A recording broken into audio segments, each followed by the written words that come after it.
You know how sometimes you see a book title, and then after reading the book, you're like, why was it called that? I understand why this is called The Elite, but quite frankly, a more appropriate title might have been America's Singer, What Are You Doing? The amount of decisions made that were just so... Sometimes you just need to reach into a book and grab a character by their shoulders and be like, pull it together. Let's talk about The Elite. If you don't know what The Elite is, it is the second book in the Selection series by Kiera Cass. It's often pitched as a cross between The Bachelor and The Hunger Games because it is set up very much like The Bachelor, with Bachelor being the prince of future dystopian America, which is where we kind of get the Hunger Games reference from. In book 1 of the Selection, our main character, America Singer, is chosen to compete to become the Princess of Ilya, which is futuristic United States. She doesn't want to go because she has a love interest back home. However, if you go into the competition and become part of the Selection, it is very good for your social ranking because they have a caste system. She's originally a 6, and if you make it far enough in the Selection, you automatically become a 3. And it could also lead to a lot of economic improvement for her parents, so she feels very pressured to go into it. If you have not read both the Selection and the Elite, now is your time to exit. I'm gonna go into spoilers. My main emotion during this book was frustration. Normally, in romances, I kind of just hate the miscommunication trope. In this book in particular, I love these books, so I can work my way through it. However, all the characters do is misunderstand each other and miscommunicate. I understand that they're like, what, 16, 17? It's still very, very frustrating. So at the end of book 1, we have America Singer. She's down to the top 6, the Elite. The competition got narrowed down a lot faster than normal because there are rebels attacking the palace, and Prince Maxon wants to put the least amount of girls at risk as possible. And he has basically told America, the second you decide you actually want to be with me, I will end the Selection and we will get married. He is 100% Team America. He knows that she has a sort of thing with someone back home. He hasn't really pried very much. He doesn't realize that the guy that she really likes is now a guard at his own palace, but he says he's giving her as much time as possible so that she can still be making this extra money for her family while also trying to give her the space she needs to get over this previous relationship and go all in with him. However, now that Aspen is at the palace as a guard, it makes things a little bit complicated because she's kind of constantly reminded about her situationship, and it's hard for her to want to be like lovey-dovey with Maxon because she knows that this guy that she's cared about for years is just sitting there watching. I understand the pressure. And then Aspen is kind of also feeling the pressure. At the end of book 1, I still liked him a lot, especially the first time I read it. This is my second time reading through the series. The first time I read it was probably like, I don't know, 10 years ago or something like that. And at the end of book 1, I still really liked Aspen to an extent because he was kind of like cool. I don't know. He was like chill about the fact that he was going to be taking on this challenge of winning America back and stuff like that. And I just really, I hate it when we're in a love triangle. And like normally the dystopian books I've read with love triangles is it's a girl and 2 guys kind of fighting over her. And I hate it when the love interests get whiny. I think it's so annoying. And he wasn't whiny. Like, that's what I really liked about Aspen at the end of book 1 is he's like, you know what, I'm gonna put my all into this and win you back. And he was like, cool. And then in this book, he gets kind of whiny. He's still okay. Generally speaking, for a dystopian love triangle, these characters, the whiniest one is probably America herself.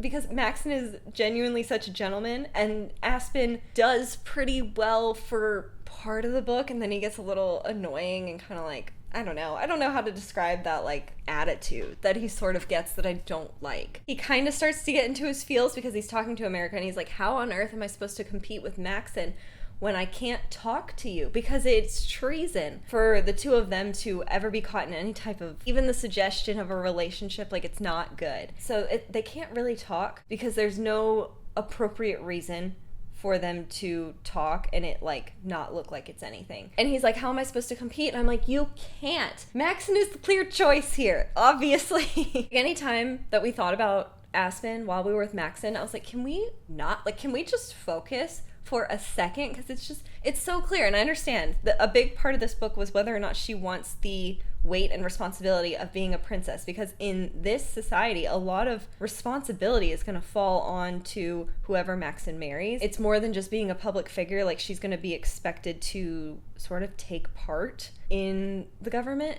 to an extent. America and Maxon are talking. I think they're like in the gardens or something like that. And America asks Maxon if he knows what Halloween is because she saw it one time, one place. And Maxon's like, no, but I bet I know where we can find out what it is. And he takes her to a secret library. And I was like, do you see why he's the winner? Like, it's full of banned books. He lets her take one, which is like so against the rules, which I loved seeing that side of Max. And I think that's the one thing he sort of had going against him is America, to an extent, is pretty rebellious. A lot of her decisions are very impulsive, and then she's been, at least to an extent, rebellious her entire life, sneaking out all the time to go see Aspen. And so seeing that Maxon has that capacity to be a little bit rebellious and to sort of go outside of the rules specifically for her, it adds a little extra to his character where it feels like she's not just dating a like goody two-shoes rule follower, because a lot of the times that's something that one character within a love triangle has going against them, is that they are unwilling to give at all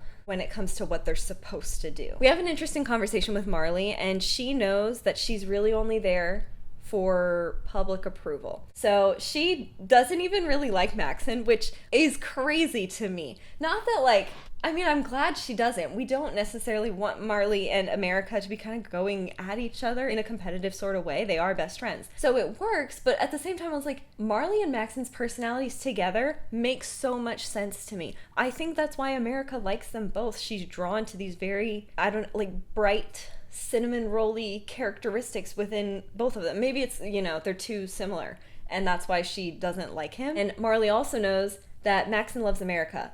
These two girls have not known each other very long, but they do understand each other very well. And so Marley's kind of poking fun at her about that, and then kind of cryptically hints at her future wedding and America's future wedding and how they should be each other's maids of honor, and they agreed to do that. But Marley seems very convinced that both of them will be getting married very soon, which should have been a red flag to America very early on in the story. Not that it's bad that Marley ended up with a guard, just, how it happened. They put the girls on Gavriel's report. Reminder that Gavriel is basically Caesar Flickerman in this universe. They make them discuss politics on live TV. I think the oldest one is Celeste, and she's 19. And I just can't, first of all, imagine the pressure of doing that. And then also, these girls have only been in the palace for a couple weeks, and they've been getting lessons about politics and decorum and stuff like that. But it's not like they're any way prepared to be doing this. America's like, I'm nervous. I'm like, yeah, I would be too. Maxon decides to throw a Halloween party after America finds out what it is and kind of thinks it sounds fun. Also, she admits to Maxon that the reason she has decided to stay in the competition this long is no longer because of the food, which was sort of a joke between them when she first got there, was she wasn't there for him. She just wanted some good meals. And their banter at that moment is really cute because Maxon's trying to push her to get her to say that she likes him, and she won't say it out loud. And I'm like, you two are genuinely in love. Can we please admit this? We throw the Halloween ball, which, by the way, Maxon is only throwing because he knows that America would like it. Her family shows up. She also gets a letter from Coda, her older brother. The only family members that got invited to the palace were her mom and dad and her youngest sister. And Coda, who has sort of been social ladder climbing. He's now a 3, but he sort of stepped on his family and never helped them in that process. And so he sends a letter to America, and he's like, hey, our positions could really be an advantage to each other. I can't believe you didn't invite me to this Halloween party, whatever. I've read the entire series. I don't remember if he really pops up in the next book, but that was all we heard from him, but he's annoying. Then we see America and her little sister talking, and they see Maxon and their dad talking outside the window. And it's very cute because America's dad is just such a sweet dad, and is kind of shaking hands with him and hugging him a little bit and stuff like that, being very fatherly. And it's in a way that Maxon's dad would never be. And so it's nice to see that dynamic between the two of them. But at the same time, America's like, I wonder what they're talking about. I'm like, I wonder. What do you mean? We're at the Halloween party, and Maxon is not dancing with her. And I was like, what are we doing here? And she starts freaking out internally because she's thinking he was talking to my dad and explaining why he was going to be sending her home. And he's like, he probably wanted to have an explanation. I was like, your dad was being way too nice for that to have been the case. And so at the very end of the night when he shows up and he's like, asking her to dance, he said he wanted to dance and talk to all the other girls, basically so he could get that part of the night out of the way and spend the rest of the night with her. I mean, you've won the competition, girl. The amount of times that America was insecure and wasn't sure if Maxon liked her was so incredibly frustrating. I was like, if we look at the actions of this young man, every single thing he does outside of his job as the prince is for America to be happy. He talks about the princess suite and he's like, I want you to think about what you want in there and how you want it decorated and what would make you comfortable in the palace. And like, he's basically promising her the win. And I understand that she really liked Aspen, but at the same time, I can't believe he was genuinely prepared to propose that night. We find out later he was ready to go. He had a reception and everything, which is kind of crazy if you think about it, because he was like not gonna send the other girls home first. Can you imagine? He gathers them all and then just proposes to America in front of everyone. America promises to stay, and we hit that part of the book where you're like, oh, it's so cute, they're together, but we still have like most of the book left. The next day, after the Halloween party, we get pulled out of the room and everything's horrible and people are acting like somebody died. And then we find out that Marley and one of the guards, Woodwork, were caught together at the Halloween party. And the punishment for this is death. Death.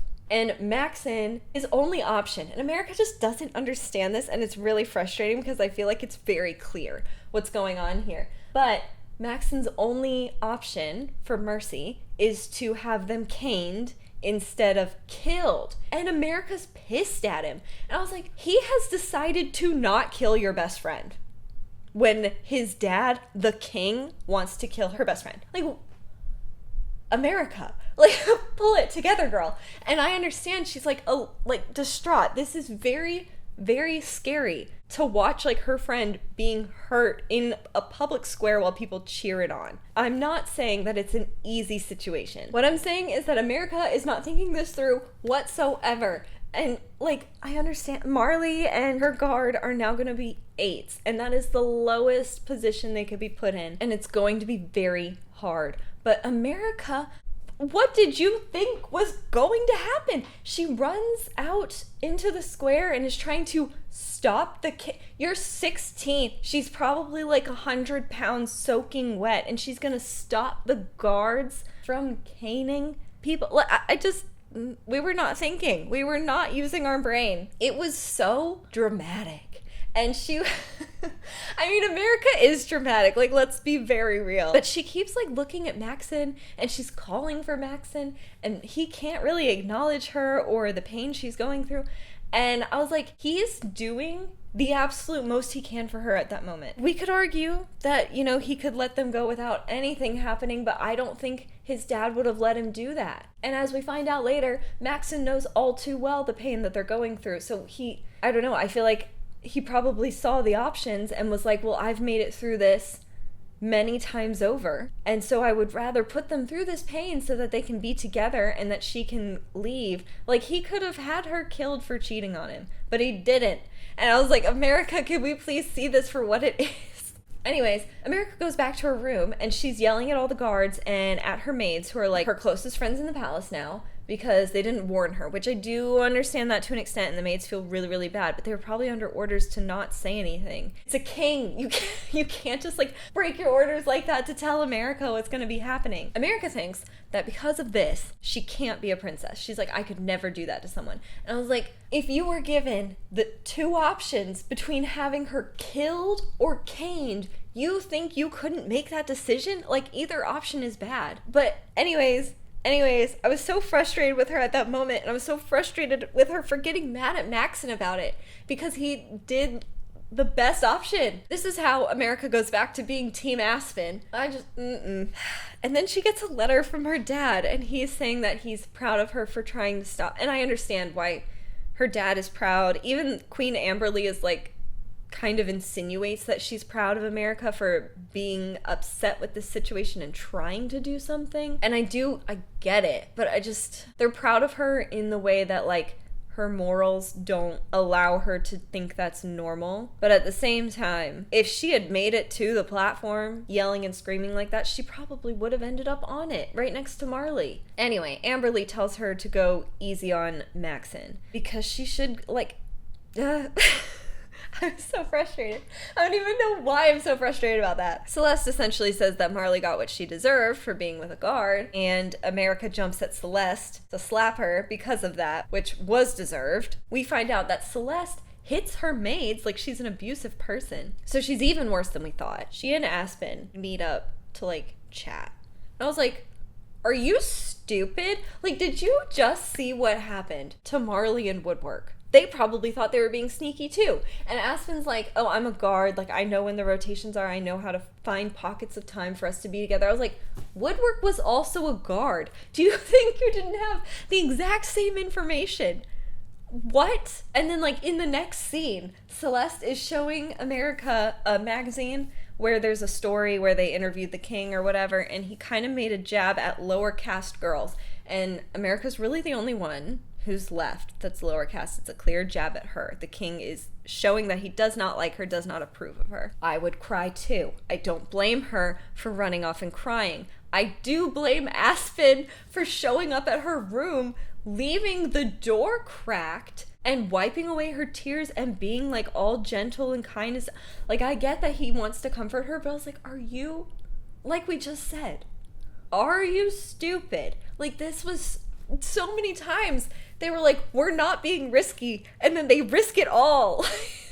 We have to throw a party. It's like a diplomatic training. I don't know. America and Chris have to throw a party or whatever. That part is the only thing we really get out of that at the moment is showing that other countries respect America and sort of the way that she carries herself and stuff like that. As far as foreign entities go, outside of Elise's family, who actually has ties to New Asia, America is the choice of the other countries. And it could be because they want to manipulate her, but it also could be because they kind of respect who she is as a person and knows that she is very different from the royal family who they don't always get along with. However, the next day after the party, rebels attack again, and Aspen is out in the hallway where there's probably surveillance. And don't tell me that they don't have, because they have a computer in that library, and America's like, I've never seen a computer. Don't tell me the king doesn't have it. He 100% has surveillance and cameras and stuff everywhere. He's the king, okay? I don't trust him as far as I can throw him. When Aspen kisses America in that hallway, I understand. Potentially, he's gonna lose his life fighting these rebels. However, what are we doing, you guys? Why are you doing this? Y'all are ridiculous. And then America, in her constant wisdom, decides to not run to a safe room. I understand she panicked. Look, when it comes to fight, flight, and freeze, I am also flight. I do understand taking off. However, she runs into the woods alone while there's rebels out there and they're attacking the palace. They could be heading out into the woods. I was just like, girl, she climbs a tree like Katniss Everdeen and decides to hide out up there. Okay, a rebel sees her because they're leaving the palace. They were apparently looking for something, looking for books, theoretically. One of the rebels sees her and kind of laughs and curtsies and runs away. And I was like, as far as meeting a rebel goes, that's the best we possibly could have had for an outcome. She goes back to the palace and a lot of the people are in hospital beds. It was a really bad attack. And Maxon, he is just so constantly stressed about these girls during these attacks. He's really concerned about their well-being. Obviously, because he's a nice person. He's very sweet. And America, I guess it finally clicks after going on multiple dates and kind of falling in love with him already. She's like, oh, he's a good person, so he doesn't want us to be hurt, which means he probably didn't want Marley to be hurt. And I was like, obviously. What do you mean? It took this long for it to click that he doesn't want physical harm to come to the contest? What? And so she's like, maybe I could be with Max. And I'm like, did you genuinely believe that he wants harm to come to Marley or you or anyone else? I just couldn't believe it. And then we find out that Maxon has a crush on Chris, which makes sense because he has had to date all these people and he needs a backup, which is such a horrible way to say it, but he does. If America decides that she doesn't want to stay, he has to find a princess out of the other 5. And so he needs someone who will work with him. And Chris is the best option. She's like the friend. He's like, she's not my top choice, but we could be really close friends. We could be really great allies. Like, we understand each other. So America's heard about it, and I do understand that's not a good feeling, but at the same time I was like, you have given him no reason to think that he's not gonna need that backup. And even then, Maxon takes her to the princess suite to check it out, and in there is Marley. It could only be bad for him to have done that. The only reason he did that was for America, to sneak Marley back in and to make sure that Marley's okay. And so she's like kind of back on Team Maxon. Then the king and Maxon have to leave to go to New Asia to meet their rulers or something. This is when she and Chris start becoming like kind of closer friends, even though they are each other's biggest competition. Chris asks if they can be open about their relationship because she literally says that she loves Maxon and wants to be with him, and she says that if she's going to be blindsided, really wants to know in advance, which I think is pretty fair. Like, I don't dislike Chris. America has a hard time being open, and I kind of get it. Especially, you're not going to be telling her that you're halfway in love with a guard that's literally in the palace outside your door every single night. However, that's like kind of a strained relationship. Anyway, in the meantime, she's reading this book that she got from the banned book library, and it's about the first leader of Ilya and kind of how he secured his power and how he is actually a terrible person. Maxon's back. Everybody's fine. And he's talking to America, and they kind of get into it a little bit, and he tells her that she needs to figure it out, essentially, which I think is fair. Even more than being Team America, I was Team Maxon in this book because he has been so incredibly patient. He knows that there's someone else in the picture, and he's still been constantly kind and just putting his heart out there, putting himself out there to be crushed. And so when he tells her, I need you to figure this out, I was on his side. But then he did kind of like snap just a little bit, and I was like, that was kind of unnecessary, but the petty part of me understands. He's like, fine, you figure it out. I'm going to go hang out with Chris. And I was like, oh, that hurts, but I do get it. Reminder, America has been reading about Maxon's ancestor and how horrible he is. Then she's like walking around the palace, and she finds Maxon making out with Celeste, who we hate. She's like the villain of the group. He sees her, but like kind of doesn't do anything about it, and then she kind of runs away because she's very upset about this, and I understand that's upsetting to see, but she immediately jumps to, he's like his grandfather, this horrible person who would hurt anyone in his way and take power and doesn't care about other people. I was like, how are we moving from point A to B? How? We have talked to him so much. You've read a diary from his grandfather, and we're going to assume that type of behavior runs in the family. He shows up at her door later. She says that she's going home. He says no, which I did appreciate a little more assertiveness from Maxon in this book. He's not holding her against her will, but he's like, you need to calm down for a second because I don't want you to make this choice off of just like a split second emotion. I was like, don't we know? That's how America makes all of her choices. And they are angry at each other. She rips off this bracelet from him and stuff. Like, it gets intense. America's gonna stay, and then they have to plan this like philanthropy project, and Chris does the one that I would have done, which is like education and help the kids, and like there's no way you could go wrong, Chris. America decides, you guys, the headache. She decides that she's going to, for her philanthropy, this doesn't make any sense. For her philanthropy project, she proposes getting rid of the caste system, which, yes, we need to get rid of it. That needs to happen in this series. However, you don't go and talk about it like that on live television, because she knew she was getting sent home. She was still on the side of like, I'm still angry at Maxon, I want to go home, I want to be with Aspen, whatever. Even if that was the case, you would not go on national TV and do this. She brings out the diary that, remember, Maxon made a huge risk to give to her and like let her borrow it and stuff.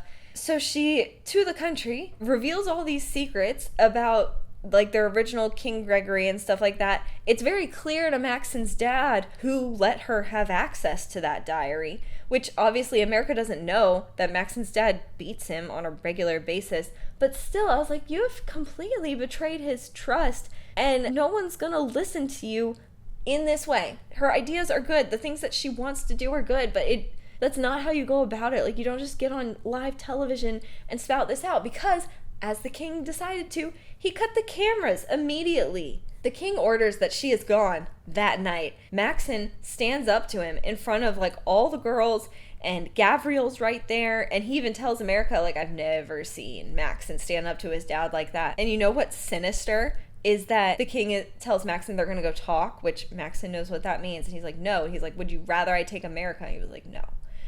So he goes and gets beat by his dad. We waited until the end of the report to tell Natalie that her sister was killed by rebels. So she goes home. It's real bad. And it's fair when Maxon comes back to her later and he's like, listen, I agree with you. Like, that we need to change things, but you can't just try to upend the entire social structure over, like, just by talking about it on TV for 20 minutes. It doesn't make sense. This is when the rebels attack, and so we gotta go into hiding again. We're not gonna make it to the main place because Maxon is sort of swaying on his feet and he's not doing good. And it's because he just got back from being beat by his dad, and he's trying to talk to America while blood is literally running down his back, like under his jacket. It's horrifying. And so we shut just America and Maxon up in this little safe room thing without necessarily laying the blame on her. Explains that he took the beatings for what she said on TV. Tells her that he was going to propose on Halloween. Tells her that she is his only pick that is there. His dad has picked every single other girl that's there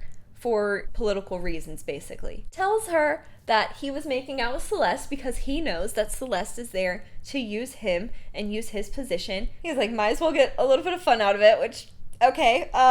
They almost admit that they love each other. Have a makeout session in this room while people are literally getting attacked outside. It's wild. We walk out the next day because we had to wait out this attack. The entire palace is trashed. The families of the selected are also getting targeted, and so America's like, I'm heading home ASAP, I'm out of here. And also, like, because she's been eliminated, there was no way that Maxon's dad was gonna let him keep her around. So she's like packing up her stuff, and Aspen's happy because they're gonna be together, and America's like, I don't want to be together by default. She's like, okay, so like, I'm upset about me and Maxon breaking up, which Aspen is then upset about her being upset. Are you kidding? I was so annoyed with Aspen. I was like, dude, obviously she said she liked him.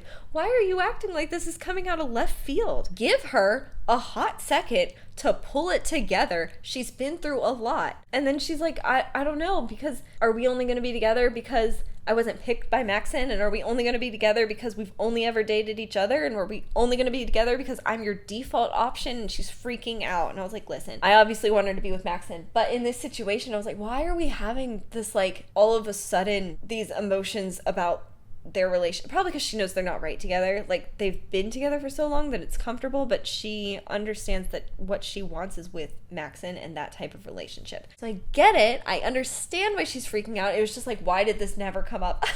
And so, like, the last 2 pages of the book. Then she's getting ready to leave, and Maxon is like, hey, I told my dad that you actually saved my life last night by pulling me into that extra safe room, and so you're allowed to stay. Just know my dad hates you and will be trying to undermine our relationship and sabotage you.